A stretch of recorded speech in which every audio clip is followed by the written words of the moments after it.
3-minute action sequence, building explosions, car chases, a vehicle flipping into a river, close quarters gunfights, and not one single frame of it was shot with a camera. K-dramas just crossed the line that no one's really talking about yet, and it happened in the first 2 episodes of Agent Kim Reactivated.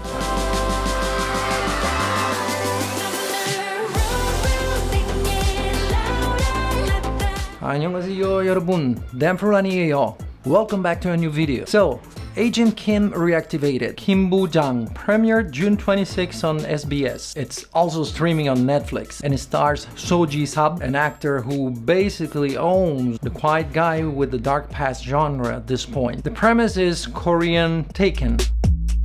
A former covert operative who's now just an office worker and a single dad, but he has to go full Black Ops again when his daughter gets kidnapped. Sounds familiar, right? Well, you know how it is. K-drama take a familiar premise and do something completely different with it, but that's not why we're here. We're here because this show has done something that no K-drama has ever done before. Let me set up this properly, because the context actually matters. Agent Kim is based on a never webtoon called Manager Kim, part of what's the PTJ universe. If you're into webtoons, you know this includes Lookism, Viral Hit, My Life as a Loser, etc. It's a whole connected universe, and Manager Kim is one of the most popular characters in it. The show follows Kim Do-hyung, Manager Kim, a guy who used to be a covert operative for both North and South Korea. Both. He retired because his wife wanted him to live a normal life. She passed. Now it's just him and his daughter Minji. He works at a small saving bank. He's invisible. And then Minji gets kidnapped. And this is where it gets interesting, because it's not just one dad. The show brings in Song Han-soo, played by Choi Dae-hoon, a former Taekwondo gold medalist turned boo-jang instructor, and Park Jin-chol, played by Yong Kyung-ho, who was literally called a god of war in his combat days. So we have 3 former operatives, all with something to lose. Keep that in mind. We're going to come back to why the show's visual language works so well. Okay, the AI sequence. In the first 2 episodes, there is a 3-minute flashback showing Manager Kim's past as a North Korean secret agent, building explosions, car chases on snowy roads and through tunnels, a vehicle overturning and crashing into a river, gunfights, close quarters martial arts choreography, 3 minutes of full action, and every single frame of it was generated by AI, not touched up, not enhanced, generated. The studio behind is called Morpheus Studio. They use a platform called AICRON. It launched in February this year. It's a node-based pipeline. Prompts, image generation, video generation, audio editing, all in one interface. The whole thing was supervised by Ryu Jae-hwan, Morpheus Studio's VP and a VFX director, who's won at both the Grand Bell Awards and the Blue Dragon Film Awards. So this was not some intern messing around with some text-to-video tool. This was a professional VFX team making a deliberate choice. And here's the thing, they didn't do it because AI is trendy. They did it because the alternative was unaffordable. Location costs for a snowy mountain sequence, set constructions for explosions, pyrotechnics, traditional VFX. For a K-drama budget, even a big one, that sequence would have eaten all the entire budget or looked cheap. So they asked, can AI do this? And the answer,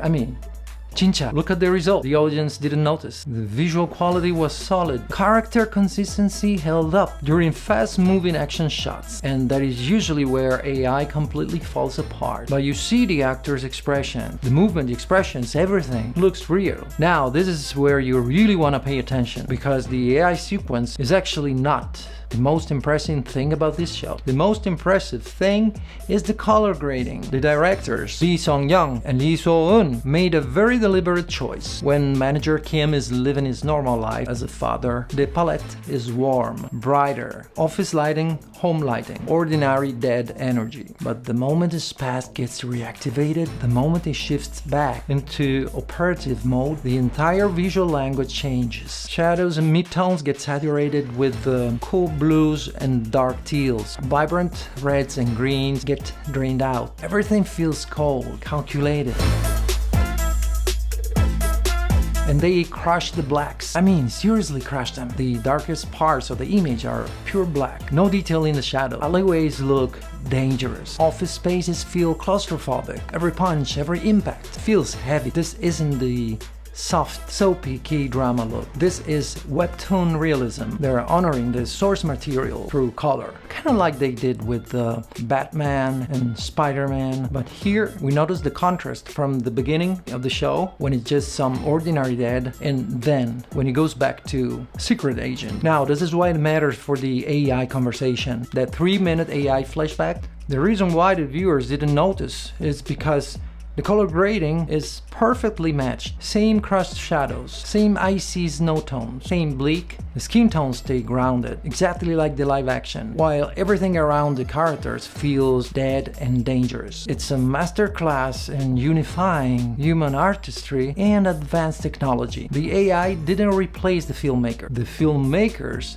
told the AI exactly what to do, and the color grade made it all invisible. Alright, my honest take as a filmmaker who really loves Korean storytelling. This is a big deal, and not for the reason you might think. The big deal is not that AI can replace stunt work or VFX, but it's that AI proved it can handle an entire narrative sequence, 3 minutes of character-driven action, and throw it into a show without the audience rejecting it. That's new, and that's totally different from a 5 seconds establishing shot or a background crowd. This is a full scene with a protagonist, with emotional stakes, and they did it because they had to. Budget constraints forced the creative decision, but now that it's been done, and done well, every production company in Korea is paying attention. Chincha, the economics are too compelling to ignore. Does this mean that K-dramas are about to replace stunt teams with prompts?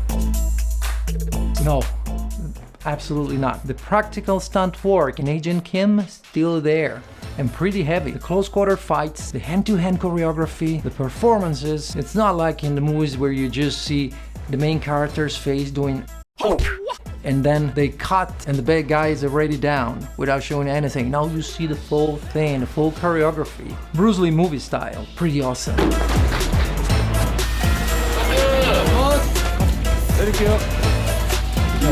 So AI just handled the large-scale spectacle, and that's the sweet spot, that's where it's going. But here's where I think is the bigger question. If the audience can't tell the difference, and they couldn't, doesn't matter. I don't have an easy answer to that. I think we'll be debating this for the next 5 years. But one thing I know for sure, the person who directed that AI sequence, Ryu Jae-hwan, is a great artist. He used AI as a tool, not a shortcut. I think I don't have anything else to say. And I really hope you enjoyed this video. Here's what I want to know from you. If you watched the first episode of Agent Kim Reactivated, did you notice the AI sequence, or did it blend completely? And more importantly, does knowing it was AI change how you feel about the scene? Are we cool with this? Or does it cross the line for you? Let me know what you think about it. Leave a comment down below. Smash the like button, subscribe if you ain't already, and check the links in the description to see my gear stuff and things, my gear.